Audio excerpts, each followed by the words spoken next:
এখন আমরা দেখব কিভাবে সেলস মডিউল থেকে আমরা ইনকামিং পেমেন্ট পর্যন্ত কিভাবে কাজ করতে হয় সেটা আমরা সেলস এয়ারে যাব। সেলস এয়ার থেকে সেলস অর্ডার, সেলস অর্ডারে যে কোন কাস্টমারের কাছে আমি সেল করব সেই কাস্টমারের নাম এখানে সিলেক্ট করব। কাস্টমারের নাম সিলেক্ট করার পরে এখানে আমরা দেখতেছি দুইটা কাস্টমার আছে। সো আমরা অবশ্যই এটা খেয়াল রাখবো যে আমাদের কোনো কাস্টমারের জন্য ডুপ্লিকেট না হয়। সেজন্য আমরা একটা রিনেম করে নিলাম, যেহেতু কোনো ট্রানজেকশন হয়নি এই জন্য রিনেম করলে কোনো প্রবলেম হবে না।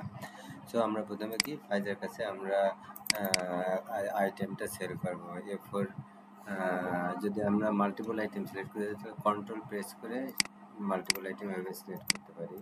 আমরা কন্ট্রোল প্রেস করে দেন ক্লিক করবো নেক্সট আইটেমে, দেন নেক্সট আইটেম দিলে আমরা এখানে একসাথে তিনটা আইটেম সিলেক্ট করতে পারি। আর এখন আমরা যদি ডিলিট করার দরকার হয় তখন আমরা এইভাবে রাইট বাটন ক্লিক করে ডোর ডিলিট করতে পারি।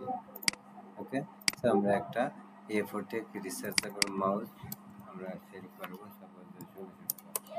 অথবা আমরা যে সেলস প্রাইসটা এই আইটেমের জন্য এখানে ফিক্সড করে দিব, সেই রেটটা এখানে অটোমেটিক আসবে এবং এটা দিয়ে আমরা এখানে সেল করতে পারি। ওকে, তো আমরা এটা অ্যাপ্রক্সিমেট ডেলিভারি ডেট কবে দেব সেটা এখানে সিলেক্ট করে দিব।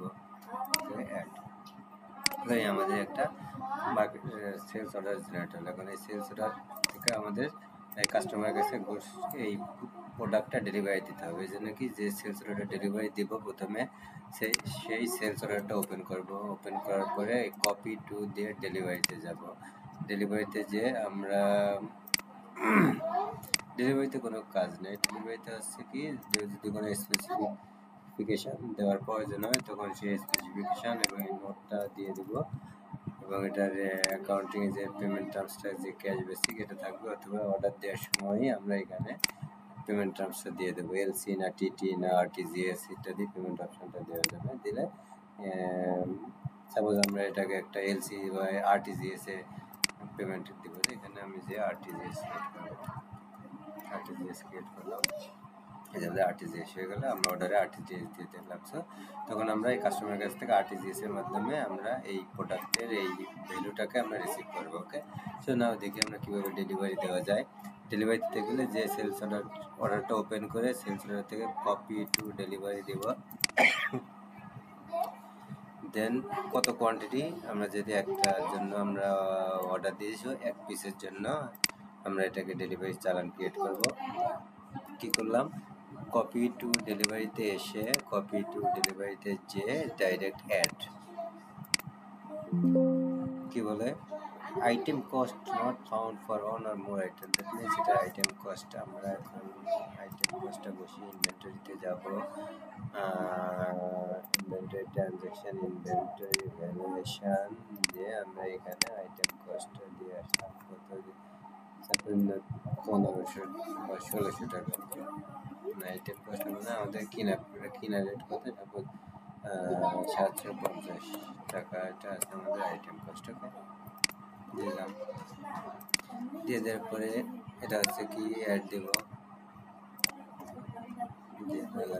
দেওয়ার পরে এই যে আমাদের ডেলিভারি চালান প্রিন্ট করবো। ডেলিভারি চালান প্রিন্ট করে এই প্রোডাক্টটা আমরা ফাইজা নামক কাস্টমারের কাছে আমরা এটাকে ডেলিভারি দিয়ে দিব। প্যাকিং লিস্ট, ওকে, এই যে ডেলিভারি চালানটা প্যাকিং লিস্টটা আমরা এখান থেকে প্রিন্ট করতে পারি। ওকে, প্যাকিং স্লিপ, ডেলিভারি চালান, এখানে বিভিন্ন ফরম্যাট করা আছে, সেটাকে সিলেক্ট করে আমরা এভাবে ডেলিভারি চালানের মাধ্যমে আমরা বাজারে গোষ্ঠী ডেলিভারি করবো। এখন অ্যাকাউন্টস ডিপার্টমেন্টের কাজ হবে এই ডেলিভারি হওয়ার পরে সে সেলস এয়ারের ওপেন আইটেমে যাবে। সেলস রিপোর্টস থেকে ওপেন আইটেম এখানে যে ডেলিভারি সিলেক্ট করবে, ডেলিভারি এই যে আমরা কি অ্যাকাউন্টস ডিপার্টমেন্ট তখন এই ওপেন ডকুমেন্টস যখন ডেলিভারি সিলেক্ট করবে তখন সে দেখবে যে তার কতগুলো ডেলিভারি হয়েছে এবং কতগুলোর ইনভয়েস তৈরি করতে হবে। ওকে, সে ডেলিভারিগুলো ওপেন করবে এবং এখানে যে ডেলিভারিটা ওপেন করবে, ওপেন করে কপি টু রিটার্ন করার প্রয়োজন হলে রিটার্ন করবে, অথবা কপি টু দিয়ে সে ইনভয়েস করবে। ইনভয়েস করে ইনভয়েস ওপেন হলে অ্যাড। ওকে,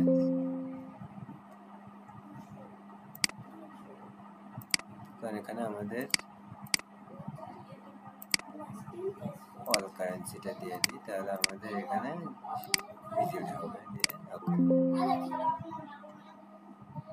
81 নট সেম, মানে আমাদের যে অ্যাকাউন্টটা আছে চার্ট অফ অ্যাকাউন্টে আমরা যে এক্সচেঞ্জ যে কারেন্সিতে সেল করতেছি, আমাদের এই সেলস রেভিনিউর এইটার এক্সচেঞ্জ রেটটা বা কারেন্সিটা সেম না, এই কারণে ওই মিস্টেক। আমরা এটাকে সেম করে নিলাম, এটাকে আমরা টাকা দিয়ে নিলাম, দিয়ে আবার যখন আমরা এটাকে এয়ার ইনভয়েস করব তখন দেখি কপি টু, এটা কেটে দিই, আবার কি ওপেন আইটেম লিস্ট থেকে ডেলিভারি থেকে ডক নাম্বারে ওপেন করলাম, করে কপি টু এয়ার ইনভয়েস যাব, এয়ার ইনভয়েস থেকে আমরা অ্যাড দেব, এই যে আমাদের ইনভয়েস তৈরি হয়ে যাবে। এবং এটা যখন লিঙ্ক টু বিজনেস পার্টনারে যাব, দেখবো যে 1600 টাকা ক্যাশ রিসিভ করতে বাকি আছে আমাদের এই কাস্টমারের কাছ থেকে। ওকে, সো এটাকে আমরা কী কী আইটেম সেল করছি সেটা দেখতে গেলে সেমভাবে রাইট বাটন ক্লিক করে ইনভেন্টরি পোস্টিং লিস্ট দিতে গেলে আমরা দেখতে পাবো যে এই কাস্টমারের কাছে কী কী আইটেম আমরা কত প্রাইসে সেল করেছি। আবার এর অ্যাকাউন্ট ব্যালেন্সে যদি আমরা দেখতে যাই, লিঙ্ক টু অ্যাকাউন্ট ব্যালেন্সে গেলে আমরা এদের ডিটেলস ট্রানজ্যাকশন এখানে দেখতে পাবো। এখন আমরা দেখব সেমভাবে এই কাস্টমারের কাছ থেকে টাকাটা রিসিভ যখন করব, তখন আমরা এই ওপেন আইটেম লিস্টের ডকুমেন্টস ডেলিভারি সিলেক্ট না করা এয়ার ইনভয়েস সিলেক্ট করবো। এয়ার ইনভয়েস সিলেক্ট করে দেখবো যে কতগুলো এয়ার ইনভয়েস থেকে আমাদের টাকা রিসিভ করতে বাকি আছে। সো এখানে যে সেমভাবে ডকুমেন্ট নাম্বার ওপেন করবো, করে যদি দেখি যে না আমাদের এই পেমেন্ট ঠিক আছে, তাহলে আমরা এখান থেকে ওপেন করলাম।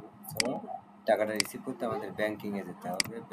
ব্যাংকিং থেকে ইনকামিং পেমেন্টের যে ইনকামিং পেমেন্ট, এখানে যে কাস্টমার সিলেক্ট করতে হবে, কোন কাস্টমারের কাছ থেকে আমরা টাকা রিসিভ করবো। সেই কাস্টমার সিলেক্ট করে এই কাস্টমার যত ইনভয়েস আছে সব ইনভয়েস এখানে ডিসপ্লে করবে। যে ইনভয়েসের টাকাটা আমরা রিসিভ করছি এখান থেকে আমরা মাল্টিপল ইনভয়েস সিলেক্ট করবো। সো আমরা একটা ইনভয়েস সিলেক্ট করে এখান থেকে পেমেন্ট মিনস ক্লিক করবো, করে কিসে টাকাটা রিসিভ করবো, ব্যাংকে না ক্রেডিট কার্ডে না ক্যাশে। সো আমরা এখানে ক্যাশে টাকাটা রিসিভ দেখাই, ক্যাশ ইন হ্যান্ডে। আমরা ক্যাশ ইন হ্যান্ড সিলেক্ট করে দেবো। কত টাকা রিসিভ করবো, পার্সিয়াল রিসিভ করতে পারি অথবা ফুল রিসিভ করতে পারি। যদি ফুল হয় তাহলে কপি ব্যালেন্স ডিউটা এখানে রাইট বাটন ক্লিক করে কপি ব্যালেন্স ডিউ সিলেক্ট করলে আমরা এখানে ব্যালেন্সে চলে আসবো। ওকে দিব অ্যাড দেওয়ার সাথে সাথে আমাদের এই কাস্টমারের কাছ থেকে দেখবো যে আমরা 1600 টাকা রিসিভ আগে ডিউস ছিল, এখন এটা 1600 টাকা রিসিভ হয়ে দেখাচ্ছে যে ডেবিট 1600 ক্রেডিট 1600, তার মানে এই কাস্টমারের কাছ থেকে আমরা অলরেডি ক্যাশ ইন হ্যান্ডে 1600 টাকা রিসিভ করে ফেলেছি। সেটা দেখার জন্য আমরা ক্যাশ ইন হ্যান্ডে লেজারে যদি যাই, এই যে ফিনান্সিয়ালস চার্ট অফ অ্যাকাউন্টস, এই যে ক্যাশ অন হ্যান্ডে যাই, যে আমি যদি এই অ্যাকাউন্ট ব্যালেন্সে ক্লিক করি,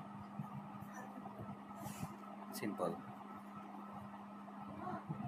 ঠিকই অ্যাকাউন্ট ব্যালেন্সে গেলে এই যে ক্যাশ আমাদের ইনকামিং পেমেন্টে 1600 টাকা রিসিভ হয়েছে। আর আমরা প্রথমে পেইড ইন ক্যাপিটাল দিয়ে 50,000 রিসিভ করেছিলাম, আর আমরা 25,000 পেমেন্ট ভাউচার করেছি এটা সাপ্লায়ারকে। আর এই 1 লাখ টাকার এই এত টাকার গুডস আমরা পারচেস করেছি। ফোরটেকের মাউস 1000 পিস দিয়ে এত টাকা আমরা পারচেস করলাম, এবং ওটাকে পেমেন্ট দিয়েছি বেশি, এতে ক্যাশে টাকা ছিল না, এই কারণে আমাদের এত নেগেটিভ ব্যালেন্স দেখাচ্ছে ক্যাশটা নেগেটিভ হয়ে গেছে। আমরা এই নেগেটিভ ব্যালেন্স যাওয়ার আগে অবশ্যই দেখব যে অ্যাভেলেবেল ফান্ড আছে কিনা। যদি অ্যাভেলেবেল ফান্ড না থাকে, হয় চেকের মাধ্যমে অথবা ব্যাঙ্ক অ্যাকাউন্টের মাধ্যমে টাকাটা ট্রান্সফার করে এটা এখানে পজিটিভ ব্যালেন্স নিয়ে তারপরে আমরা ক্যাশ অন হ্যান্ড থেকে পেমেন্ট করব। ওকে, এটা খেয়াল রাখবো।